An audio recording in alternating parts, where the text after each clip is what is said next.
Video सबसे पहले आप तक पहुंचे हमारे यूट्यूब चैनल को सब्सक्राइब करें और साथ में बेल आइकन दबाना।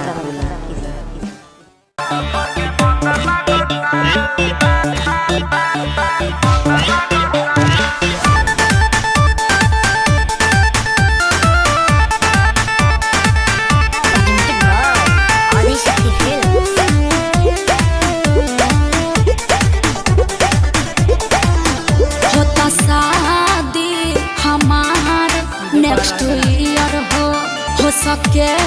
तो भूल जाई हो हम के डियर हो मार के मुआ होता शादी हमार नेक्स्ट ईयर हो सके तो भूल जाई हो हम के डियर हो हमरा दुल्हन बने के फीलिंग अंदर जागता तनी ओकर फोटोवा देखाइबे ला देखा आई हो रामा थू एक और आदिला दरिया हौ समंदर लागता हौ का अरे कर पेटा बा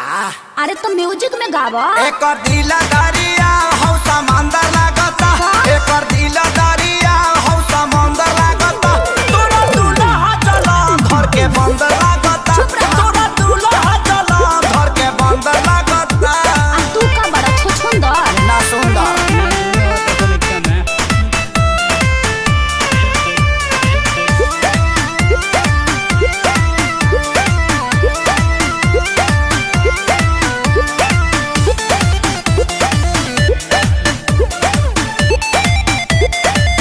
हमरा मर्द के बारे में बोल के काहे दर्द बढ़ावता रे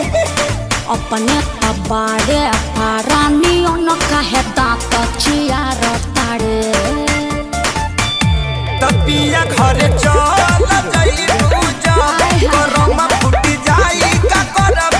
तब जवन बोला तारा बोलिया पवन डर लागता एकार दिला दरिया आहू समंदर लागता ना मनबा अब ते कहबे म्यूजिक में गावे के हाँ नतिया गाओ शाम म्यूजिक देता 1 2 3 एकार दिला दरिया हौ समंदर लागता एकर दिला दरिया हौ समंदर लागता तोरा दूल्हा चला घर के बंदर लागता तोरा दूल्हा चला घर के बंदर लागता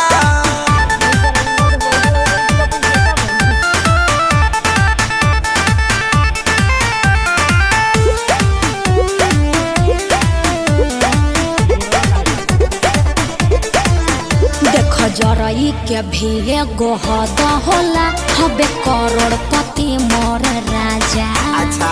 तोहरा नियन लइका ढेरे उनकर अगोर तारे दरा बाजा कि बाबू ताहर खोजले बूढ़ा भाता तू दिही नहीं अखिलेश खेसारी वाला प्यार होता हर देखे में नियतिया लफंदर लागता अरे का इब्यास तोनी मुंह किया वो ना अरे दही हका एक दिला दारी